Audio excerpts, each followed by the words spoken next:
in this quarter for our lessons. We're next almost to the last lesson in this quarter. Our subject is faithful witnesses testify to God's promises. Our subject that we shall study this morning, forever bond. 1 Samuel 18th chapter, verses 1 through 4, the 20th chapter, verses 16 through 17, verses 32 through 34, verse 42, 2 Samuel, first chapter, verse 26 through 27, and the 21st chapter and the 7th verse. Our emphasis is on that verse in 1 Samuel, the 42nd verse. I don't know how many of you are familiar with this. When you read the book of Samuel, it's about a lot about David's life. And as we look at this particular lesson this morning, it starts us off in this 18th verse. And we know that in chapter 17, that was the biggest incident of one of David's life. That was the time that he and Goliath had confrontation. But one of the things that I want to kind of give you the backdrop as we build to this 18th chapter. When you look at verse 20 in the 17th chapter, that's when David had left his sheep, and he began to go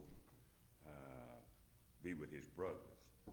And in that, what had happened, the Philistines had been charging the Israelites so much and putting so much on them and warning them, and they wanted someone to go and fight against the Philistines.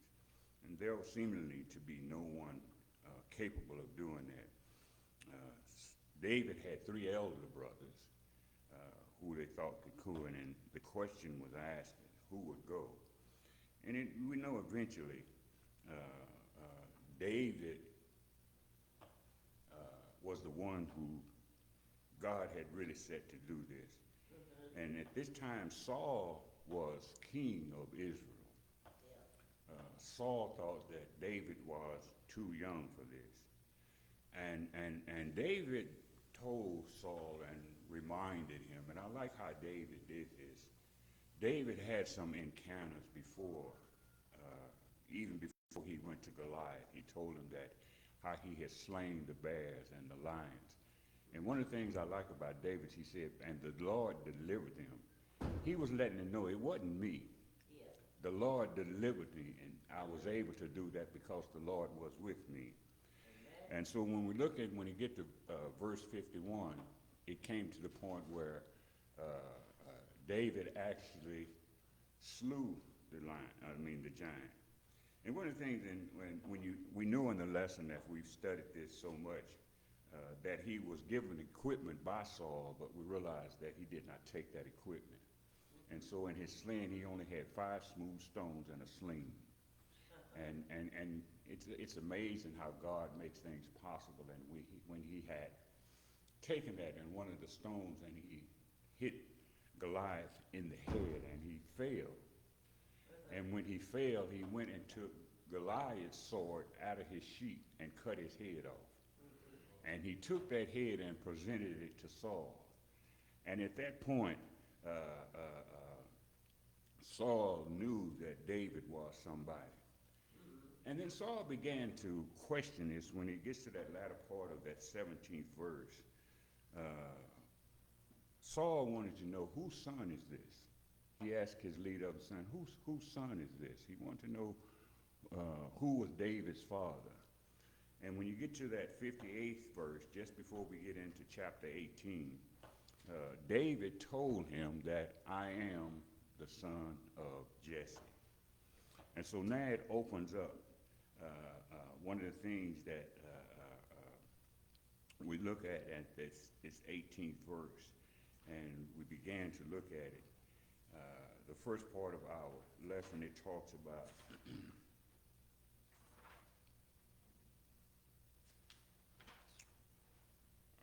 First Samuel 1, 9 through 11. No. I'm sorry. Let me move on. All right. First Samuel 18th chapter, verse 1 through 4, and the 20th chapter, verse 16 through 17. It talks about the death of friendship. And just for a moment, I like to read, I don't know if in the front of your book there, it caught my eyes and it was very intriguing and kind of our introduction. And it says, good friends make life sweet. We cannot choose our family, but we can choose our friends. Sometimes friends, our chosen family, can become more important than our relatives, as they can become more loving, more loyal, more faithful, more true than our blood kin.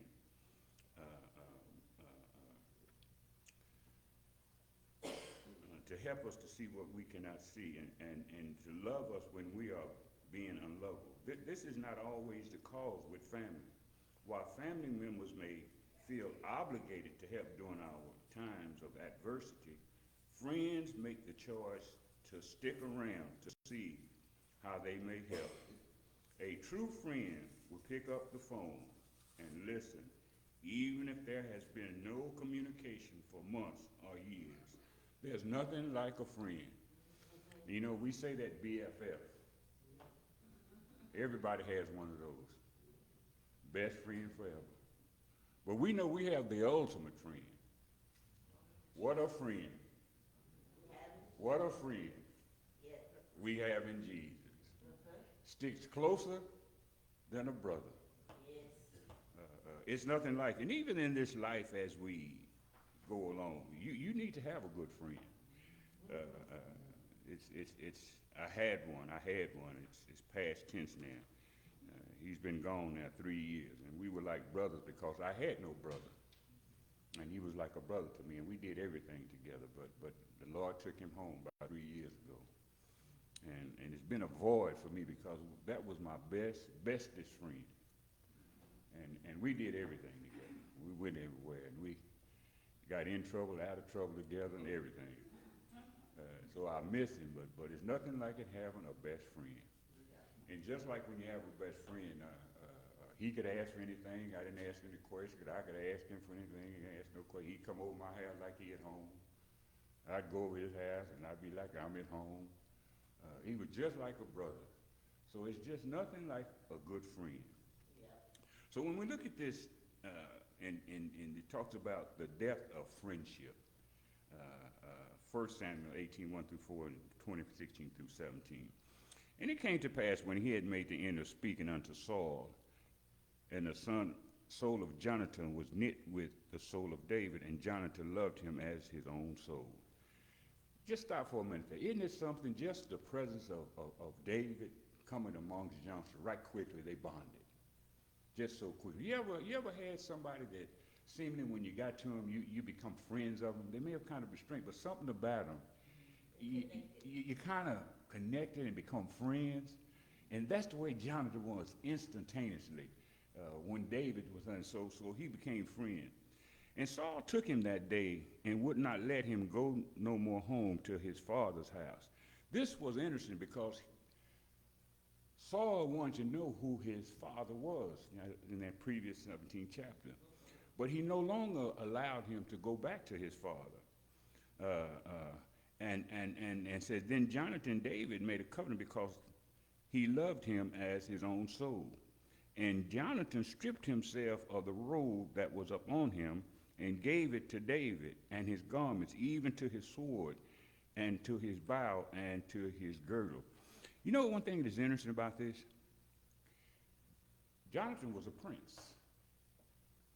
He's next in line to be king. But he realizes and sees that even the Lord knows that the Lord wants David to be king. And he surrenders all he has, his sword and his garments and all that, and he gives it to David. He is so much intrigued and so in love with that the love that they have. And you know, sometimes we talk about love. It's not always erotic love, that brotherly love, that bonding love, right quickly he had with David. So in this fourth chapter, in the 17th chapter, it stops at the 4th verse. But before we get to the 20th chapter, I want to kind of highlight some things that kind of what happened. At this point, Saul saw that David has now moved from a shepherd boy. He's now a warrior. And Saul had given him command of his army. And David went out and he began to do things. And it's interesting because even Saul's army responded to David in such a fashion that was amazing. And he went out and he did some things. But one thing that was interesting, as David did all this, and here's the most important thing. All that David was doing, he wasn't doing it for show. He was doing it because for Israel, and he knew God was with him. And then when Saul had given David captain of his army, you're looking in verse 5, and I like the way it said it. It said, and David behaved himself wisely. In other words, let me kind of read, David didn't get the big head. You know, when you're given such a responsibility, sometimes you can swell up. Look what I've got. I used to be this, and now look what I have. And at this point, when you look in verse 5, it said, David behaved wisely. And so in that, he was just doing what he was doing. And so David had gone out, and he had conquered many, and upon his return. And upon his return, you realize, and here's what happened. And when you read in verse 6 of that, in this 18th chapter, upon his return, there were the women who came and they began to have songs. They began to sing songs.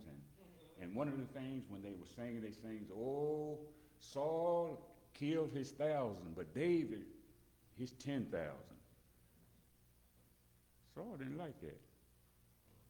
He said, now they saying about his 10,000, well, my 1,000 wasn't nothing. And then when you look at that 8th chapter, it said that Saul was wroth. He was mad. You can't get mad at folk when somebody commend you for doing some good things. Can I tell you, envy and jealousy, you got to be careful. Now, to me, this is me. Envy, I can kind of get along with it. I envy Sister Bracken. She has good penmanship. I wish I could write like that. That's the envy that I have. I'm jealous because she wrote an essay better than mine. That's when jealousy falls in. It's nothing wrong to envy some folk. A whole lot of folks, I tell folks, I wish I could do that. That's kind of an envious kind of thing. You're not really jealous. But jealousy has a negative connotation to it. You have some hatred within you when you become jealous. And let me tell you, when you have jealousy, there's some negative things that fall right after that. And we'll find that even when you look at it in that 10th verse, it said that evil spirit came upon Saul. Now he's raw, the evil spirit. It's not in the lesson this morning. I'm just kind of giving the backdrop what all happened in this 18th chapter. And he was so raw. He had a javelin, and he took this javelin and threw it at David. He was mad. Can I tell you, once you get mad, actions follow after that? David wasn't doing anything to harm Saul. No. He was just doing what God had told him to do. And he was so mad about that. And the reason Saul, he could glean from this. The reason Saul was even more so mad at David is because he knew the Lord was with him. When the Lord is on your side, amen, you're all right. So David had that. And look at this. And then when we look at this, and like I said, after he made him captain, David behaved himself wisely. He didn't get the big head. So when we look at this lesson further up, when it says David had just had his first public conquest of an enemy, the giant Goliath, hero of the Philistines. As formidable an enemy as Goliath was, Saul saw the first king of Israel would become even more daunting, causing David to have the run of his life. He had a man on the inside with Jonathan, son, who responded to David's act of courage with deep love and loyalty rather than jealousy and competition. You know, even at this point, Jonathan wasn't jealous about anything. Here it is, and you could probably say, here's this young man coming on, and daddy has given him position and all of that. He wasn't even considering all this. He wasn't jealous. He wasn't worried about competition. So when you think about that, to demonstrate his love to David, he gave David his armor, his sword, his bow, and his belt. He even took off his robe and gave it to David. Because Jonathan was the father's trusted confidant, he was able to look out for David, what became a hostile environment for him after Saul became jealous of David and sought to kill him. You know, you get so much jealous of somebody, you want to kill them. It's just bad enough to have that kind of spirit just to be jealous. But so much you want to kill them. That just shows you how raw his heart was. And it tells you how Satan can just get involved and put that in that. So when we look at this, so he prayed that David would show faithfully godly love to him and his household, whether Jonathan was dead or alive. He made a covenant with David that God would seek out David's enemies. This included his own father, making David swear by his love for him. Jonathan's love and loyalty for David was greater than for his own father. He believed that David was on the Lord's side. You're all right. And when we look at this, when we think about this, Jonathan's care for David's survival was more than for his own life. However, he realized that his family would need David's protection, especially if he was not around. By his own love for and friendship with David, he gained protection for his family. And he probably wasn't even expecting that. This what he was. They were bonding at this time. And he didn't even realize that David would be eventually protection for his family. One of the things, it's not in this lesson, but when they made this covenant, Jonathan had a son, Mephibosheth. And that covenant that they made, he says that his son will always have a place at my table. He made a covenant with John at that time. Whatever happened, Mephibosheth would always have a place at my table. So isn't that something? That just shows you something how you can bond. And they made this covenant, and it was a solid covenant that they made one with another. So now when we look at, when you get to 1 Samuel, the 20th chapter, those 32 and 34 and 42nd, it says, standing firm in adversity. What is adversity? What when you think about adversity?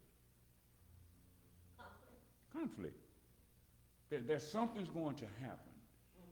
There's something adverse, something that's not common. You're going to have some conflict. And a whole lot of us, we have to realize when adversity comes, it's tough. It's tough to stand. Because who is our adversary? You know, right now, who's our adversary right now?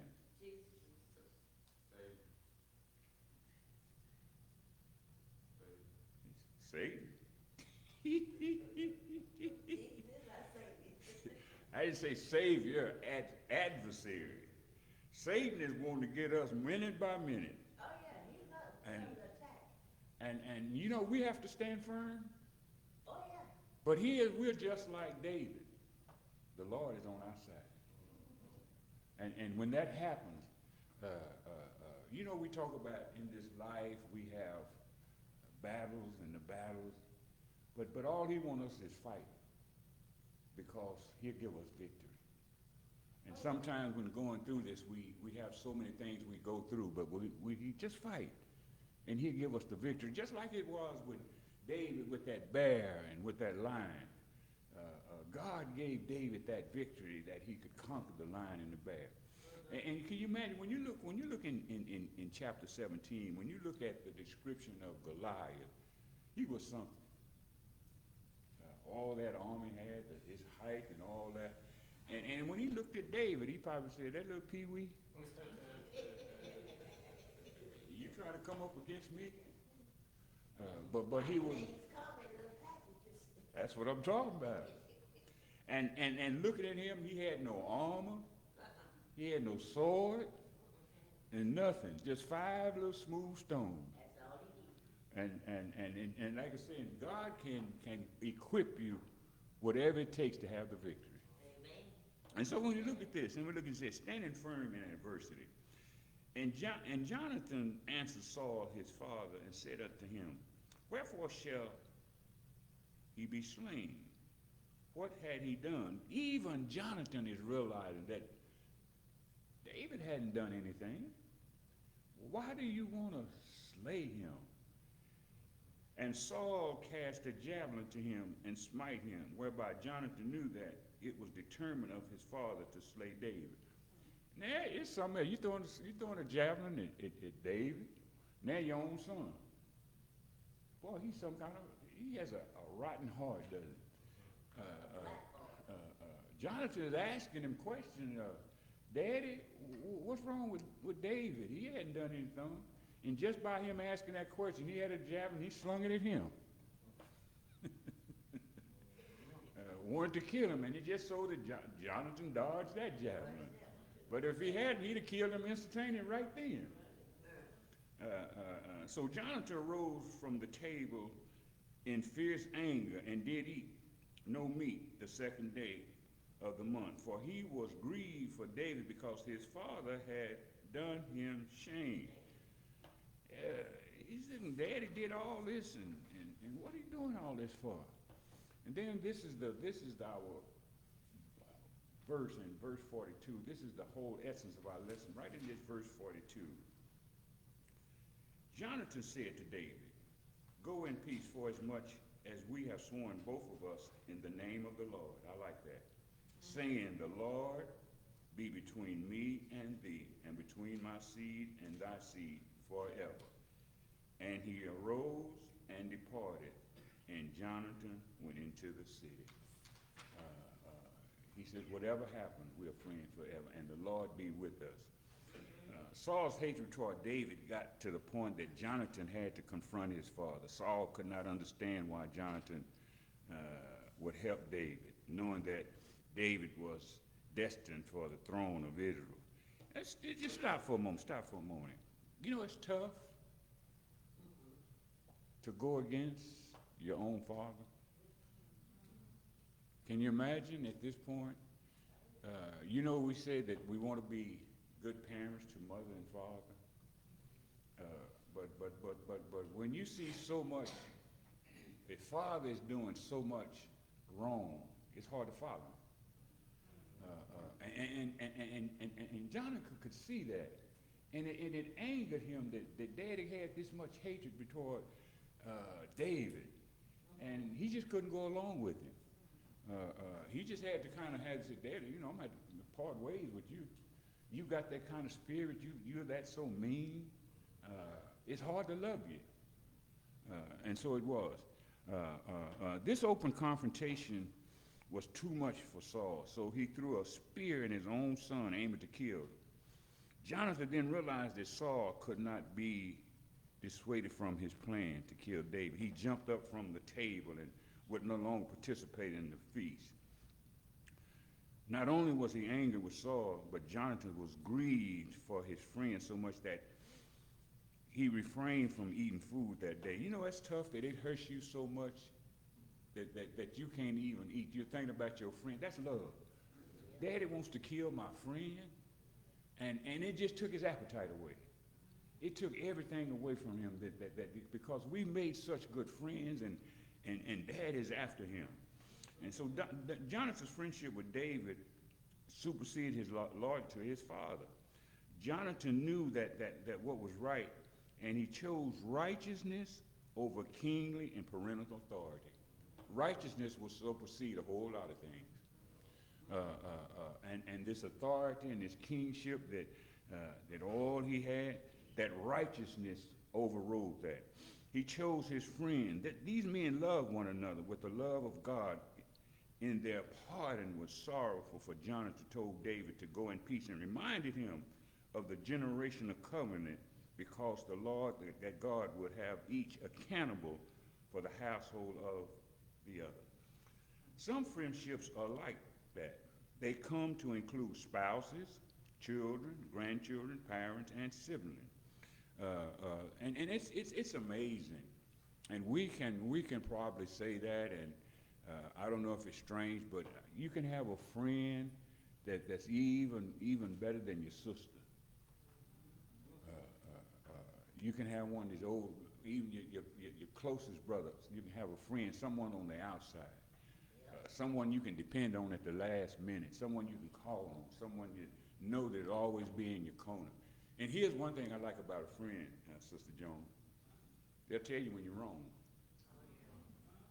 And the way they tell you, it's not hurtful. Because of the love you have for one another, they can tell you in your wrongness. And you don't get mad.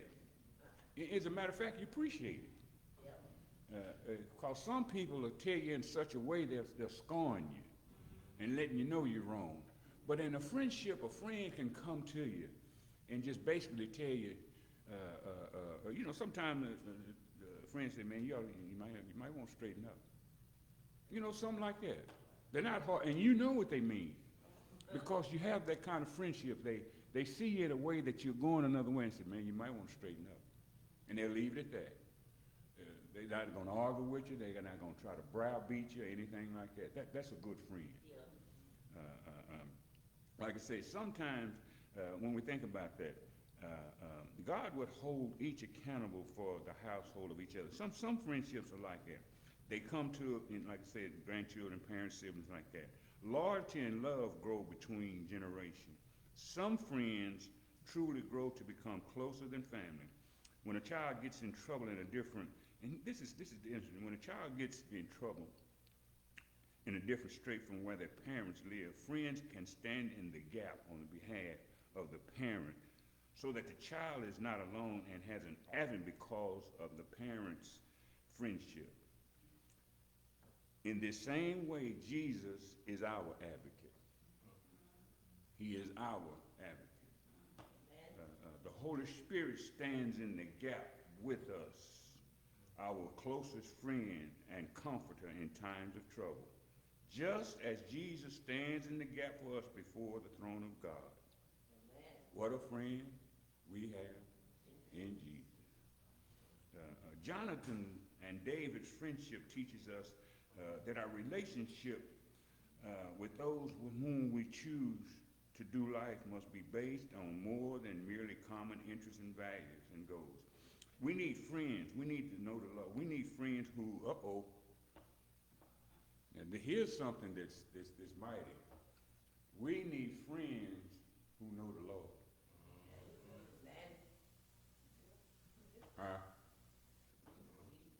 That's important. We need friends who know the Lord. Because, if that friend, if they don't know the Lord in time, when you get in something, they don't know, they can't understand what you're going through. They might have some bad advice for you. And man, here's what I do, ungodly advice. But if you know somebody that know the Lord, they can come with you in such a spiritual way in your time of need, in your time when you need someone to talk to, and that, Sister Jones. What you're saying that when we look at David and Jonathan, they both love the Lord. Yes. And that's what kept them At bond. that bond. Yeah. Because if you don't have him there, it could have been worse. Because they both, were showing a lot of self-control. Yeah, that's a good word, self-control. Yes, with them trying to, with their father, with his father. Yes. They both, Yeah. So, but they had to have God in between them, And that's interesting because Jonathan could have thought later on, maybe I made a mistake. I'm in line to be next king, and look like David's heading for king. Maybe I ought to back up a little bit, cause that king. And here's the thing I like about this. Jonathan was not all wrapped up in prestige and authority. Being the king, being an king, he could have come with some kind of authority. And that king represents some kind of prestige. That friendship overrode all of that. It's for the Lord. What God wants, what the Lord wants. And they had that commonness about that, what the Lord wants. I believe the Lord wants he wants to elevate you.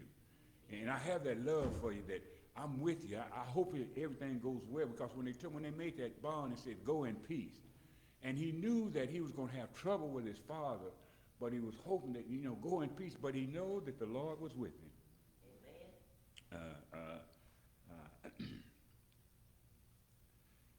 Jonathan and David's friendship teaches us that our relationship with those with whom we choose to do life must be based with no more merely common interests, values, and goals. Oh, I said that.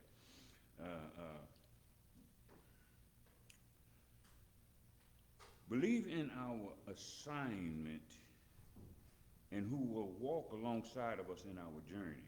That's one of the things. They help promote you. Whatever you're going through, Jonathan believed in David's assignment, and he helped him. He walked along with him. He encouraged him.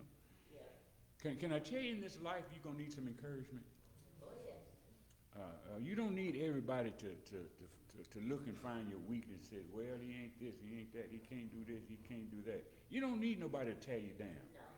You need some encouragement, because when you're going through tough things, when you're challenging a whole lot of things, you want to hear some words of encouragement, because only a friend knows what you're going through.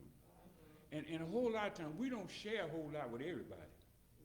No. Sometimes we have some burdens, we have some tough things that we're going through, and it's hard, and you want to release that. You want to talk to somebody. We know we can pray, but in our humanness, we want to converse with somebody that hopefully that's level with us and understand what we're going through. And there's nothing like a good friend. And like I said, they might not be in the same state, and maybe they out of town, and you call them up, and they give you that special attention. Say, what is it? What is it? Because sometimes just by you calling, they can sense that something's going on.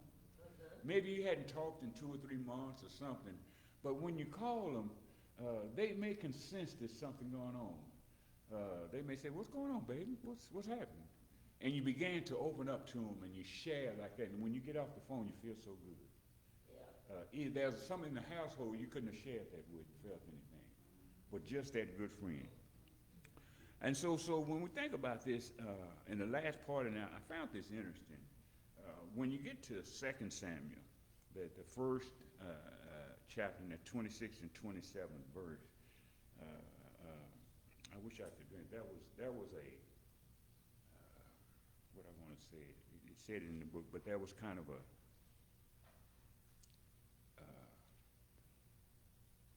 what had happened. Saul and Jonathan were killed in battle, and David had this song, a thing that he was kind of engulfed with, and he began to think about this. And he says, I'm distressed. He began to lament because of the death of Saul, and not because of Saul, but because his friend Jonathan had died. And when your friend died, your heart's heavy. Oh, yeah. You kind of feel pain. And David was at this point where his friend had died. And so he's distressed at this point. He says, I am distressed for thee, my brother Jonathan. Very pleasant hast thou been unto me. Thy love to me was wonderful, passing the love of women. How art thou mighty fallen, and the weapons of war perish. But the king spared Mephibosheth, the son of Jonathan, the son of Saul, because of the Lord's oath that was between them, between David and Jonathan and the son of Saul. And what had happened here when Saul had died, David was not the only one that he was pursuing to kill. There were some others that he was, how we kind of say, genocide, a whole generation of them. And he said he wanted to go back, and he said that Saul, David, I want you to go back, and all of Saul's generations, all of his generations, I want you to wipe them out because what Saul had done. And David remembered that, and he would go back, and because what Saul had done, and wipe out the generations of Saul. But he remembered the oath and covenant he made with David. He said, but Mephibosheth shall always have a table, have a place at my table. He did not kill, he did not destroy Mephibosheth. That was the only one out of Saul's generation that he did not destroy, because he had made a pact with them. But his heart was heavy because he had lost Jonathan. And he was lamenting and he was saying, but in that, all that he did, he still remained that you'll still be, I'll remember you. You know, sometimes you remember your friends, sometimes daily. Sometimes you can be within yourself and you can remember a phrase that they said, or sometimes something just reminds you as a daily life that reminds you of them. You can go to a place, maybe you used to go sometime with them, and you just have a kind of a flashback of how you used to share time together like that. A good friend will do that for you. It just stays with you. They're not with you presently, but you'll always have that remembrance of them. So Jonathan died at Mount Gibeon, and along with his two brothers and his father, Saul, who had still been at war with the Philistines. When Jonathan died, David grieved and expressed his distress. He claimed Jonathan as a beloved brother, declaring his respect for his friend as a mighty warrior who had fallen, his weapons of war no longer in use. Jonathan had died in war, and he's hurting. David was not the only person Saul had, and just like I said, had justly pursued. Other people lived among the Israelites whom they had treated with alliances. One such group was the Gibeonites, upon whom Saul had perpetrated genocide. You know what genocide could be? We ever known anybody that did genocide? Anybody that demonstrated genocide? Jim Jones? Jim Jones? Huh? I said all I could think of was Russia. Russia. But to have and take people's innocent life, genocide, just to kill folks. Saul he had some kind of a heart. Not only his enemies. What about Hitler? That's when I was to read about that. I look at, and I know it's TV, but when I look at it sometime, and you said Hitler, how he killed people, but I look sometimes in some of these war pictures they have, and the final thing, you have to stand before the firing squad. I say, boy, it's tough. There you setting up there, men with rifle, and they just automatically kill you. Man, I think about him just killing innocent people in such a way like that, just taking lives like that. So it said Saul had put it. When David became king, the Gibeonites who survived demanded reputation. They payment of silver or gold was not going to be good enough. They wanted revenge. They wanted an end of Saul's genealogical line by having his male descendants put to death by implantment. David handed over 2 sons and 5 grandsons of Saul. He wiped out that generation. And you know what? When you take the male, that kills the generation. When he took out that, he took over the 2 sons and 5 grandsons. But because of his covenant with Jonathan before the Lord, Membership, like I said, was not included. His life was spared by the Lord and the love Jonathan and David had for one another. You know, when we look at our lives, at where we come, and what has happened, let's look generational back of survival. It was a good thing to have a neighborhood. It was a good thing to have a community. Sister Jones, you could probably attest to them, but I can say it wasn't nothing like being in St. John. I don't care if folks you make fun of us or whatever, but it wasn't nothing like being in St. John. Whether you was on the other side or the other side, you know, that's all we knew. If I'm on this side, well, you stay on the other side. If I'm on this side, well, you stay on the other side. Huh? But we was all St. John, and we knew everybody around St. Well, good or bad. We knew about St. John, and there was some parents in St. John that they could get after you just like they were your own parents, and your parents didn't have no problem with it. And you knew where you went, whatever happened. If their parents saw you were in trouble, just because you wasn't around your parents, they're gonna get back to them. And living in that kind of environment was all right. We bonded with each other. We had good friends. We fought and we played together and everything, and threw rocks at one another and all kind of stuff. Yeah, I mean we did all kind of stuff. But we were all friends in the community, and there was nothing like a good community. And it says strong communities are built on how we care for one another.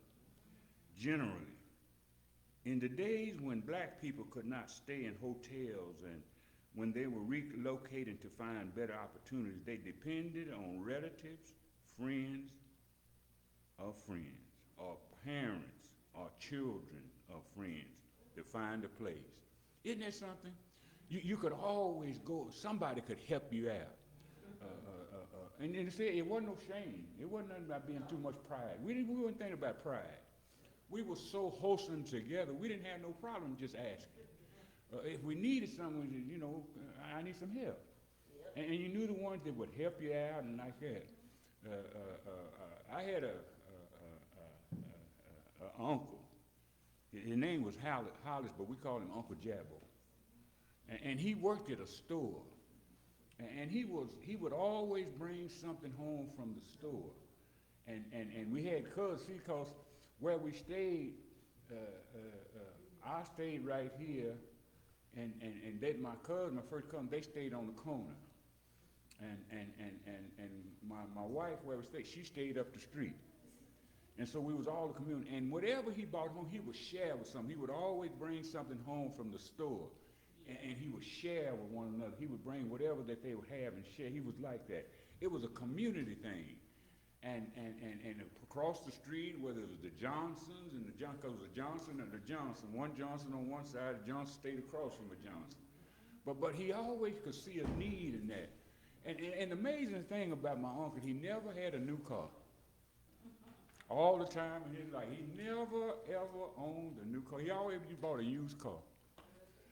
He would buy a used car and fix it up and pass it on to one of the children. Buy another car, fix it up, and pass it on to the children.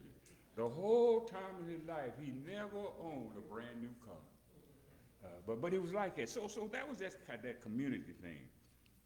And so it says, and they were in this community, and they were treated like family. They became family by being loyal and loving to one coming along. It is important to remember in history, in a world where so many are only looking out for themselves. We're living in a world now. Folk is about me, myself, and I. You might be struggling too bad. You should have saved you some money. You should have done this. We don't have that compassion like that. It's changed so much. But even at that, from a material standpoint, there was some financial help sometimes. If you needed some financial help, you could get some help. And now here's something y'all probably sure not gonna remember. My auntie worked at store on Chestnut. And I don't know if you knew about that store like that.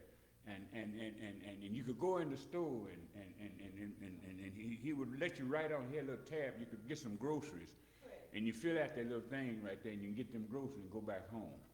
I don't know if Mr. Bartiz had that or not. He had it too?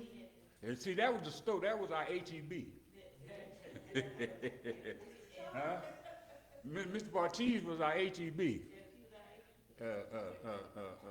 Because we hadn't graduated to Cults yet. You know, Cults was a major store eventually. But from a community standpoint, Mr. Bartiz was the store. You could go up and Mama said that I need that. And you give him the note, and you take it, you sign it, and you go back home. Didn't have now a dollar. And Mr. Bartiz would trust that mother would come later on, square that bill away, and take care of that. That was the community. And we lived like that in St. John. Like, so it's important to remember our history in a world where so many are looking for themselves. Let us build communities in which neighbors look out for one another. What's happened to that?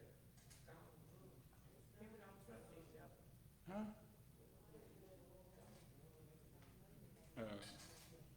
Strange thing happened just the other day, and just talking about neighbors. Now, I have a neighbor who stays right in front of me.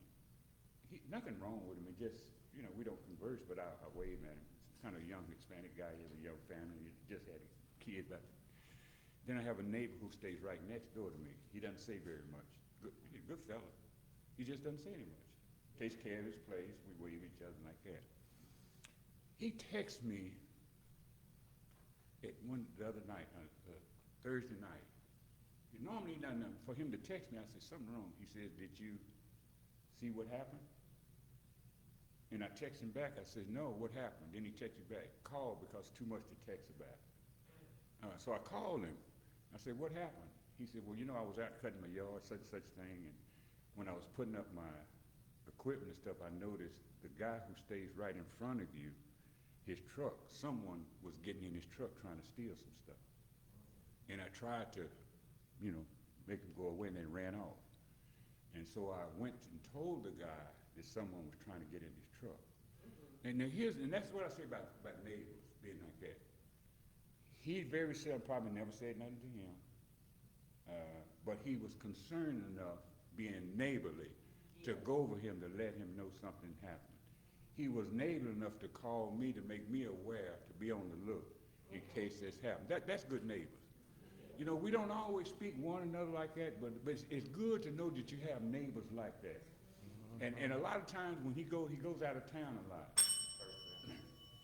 And one of the things that he always just asks me to do, if someone comes and they're soliciting, go to my door and take it off my door, because I don't want that left in my door for soliciting, because that's apparent now that nobody's home. And then I'm gonna say this, that I shall never forget. I don't know if you remember that ice storm in 20, whenever it was, when it was the freeze, when everything was happening. Well, it was so happened that we didn't have water at my place, it froze.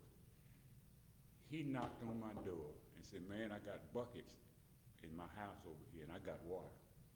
Whatever you need, come over and get that. Because, you know, you can't flush your toilets.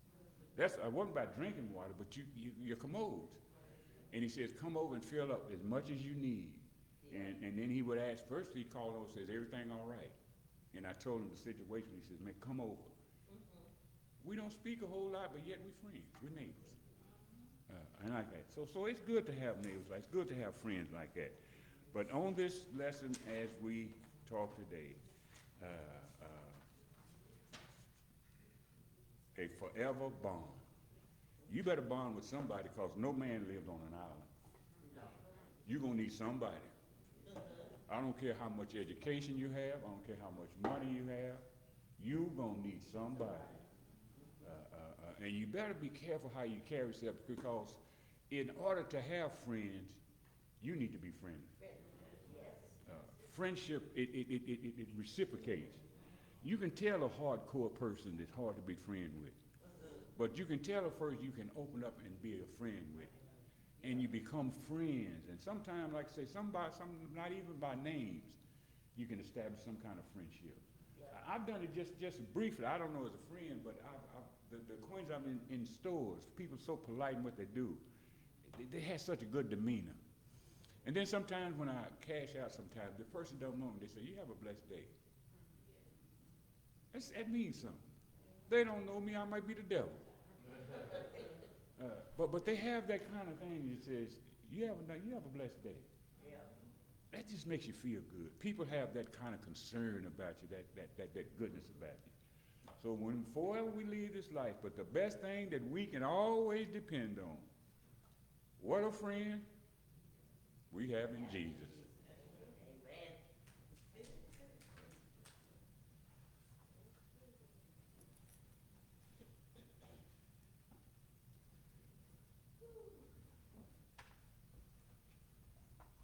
At this time, we're up to highlights. If anyone has highlights from the adult class, you can come now. Any comments? Or comments, or comments, questions, Questions? anything. If nothing, we'll have review by Pastor McCormick.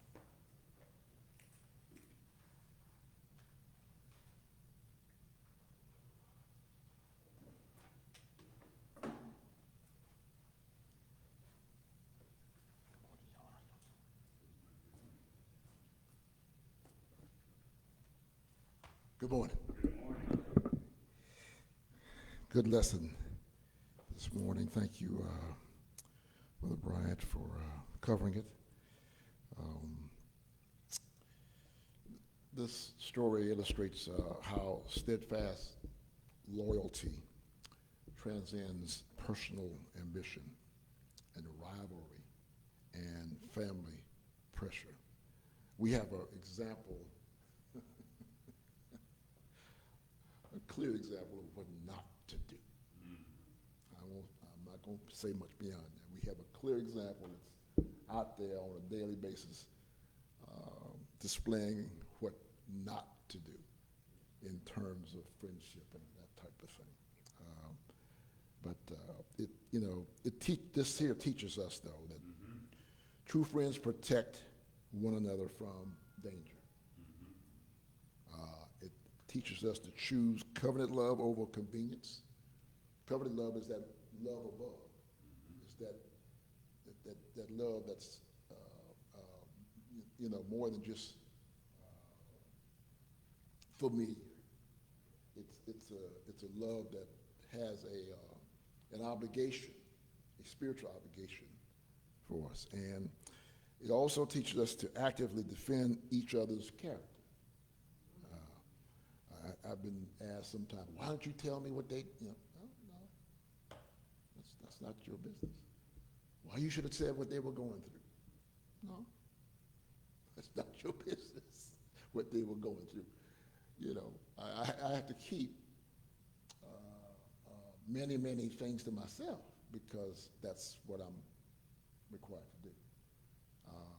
And not to, some people want you to, get on a bronking horse and go all down the street and wave someone's business all up and down the street, or put it on the clothesline so everybody can, you know what I'm saying? Some people want you, they think that's what you ought to. No, that's not what I ought to do. And for most of us, that's not what we ought to be doing.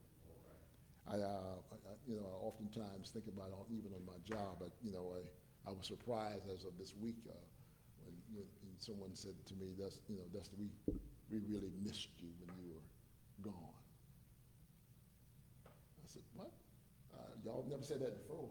In 18 years I've been here, y'all never said, but we really missed you. You were really missed. And I said, well, I appreciate that. What do people say when you're not in the room?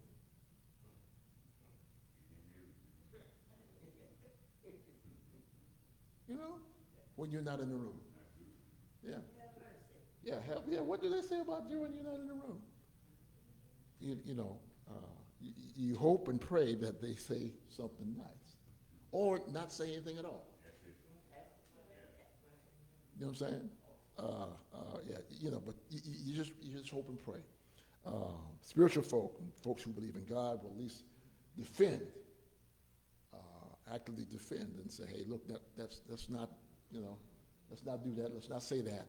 We don't know, we don't have all the facts. Let's wait until they divulge what it is, or if they don't, then guess what? It's their business. It also teaches us to actively defend each other and then to extend lifelong honor to those we love. Now we have, some of us have relatives that,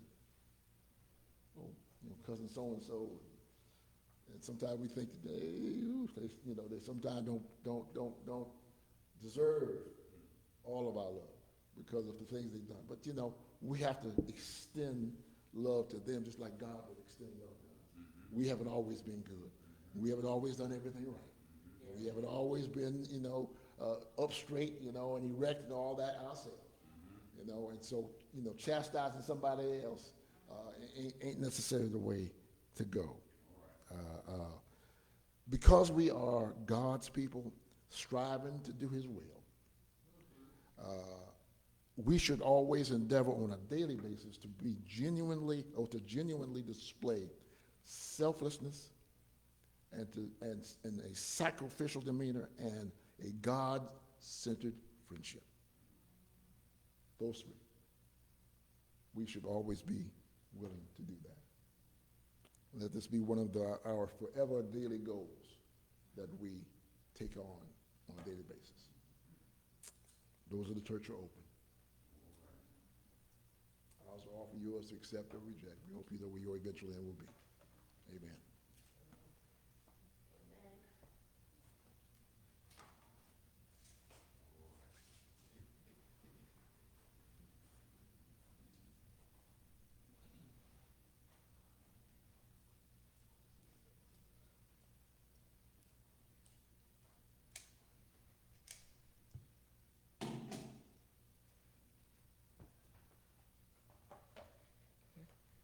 Good morning, New Light.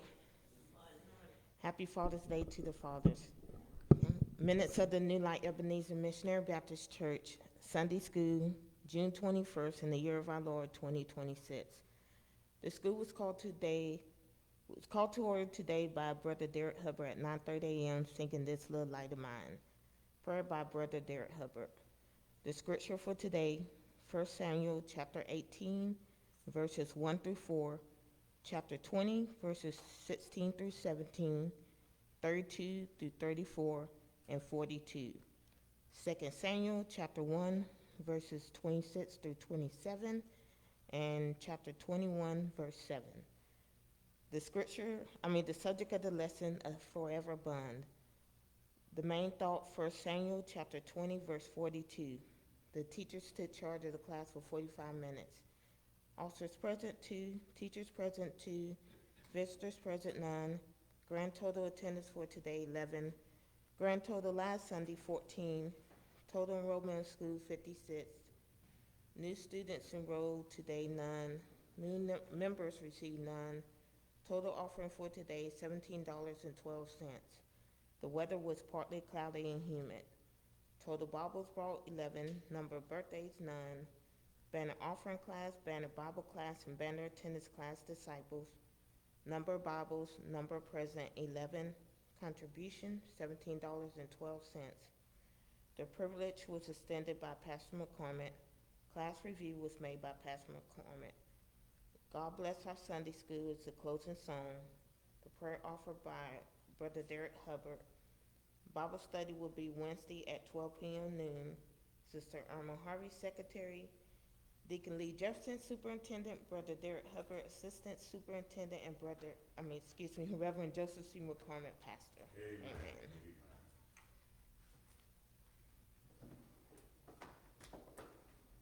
You heard the minutes. Are there any necessary corrections? If not, the minutes stand approved as read. Any announcements?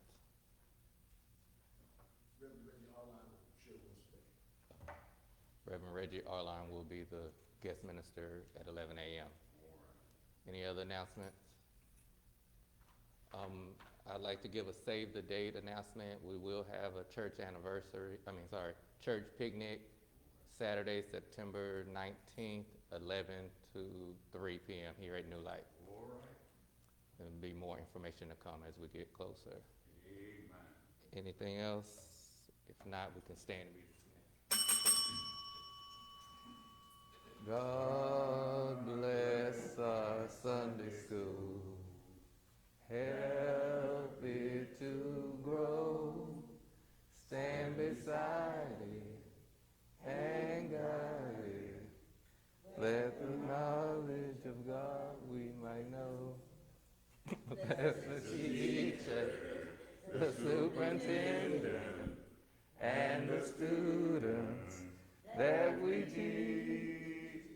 God bless our Sunday school. Bless souls we might reach. God bless our Sunday school. Bless souls we might reach. Let us hold fast Let us hold fast to the profession of our faith the profession of our faith without wavering, without wavering, because he is faithful because he is faithful. that promise. That promise.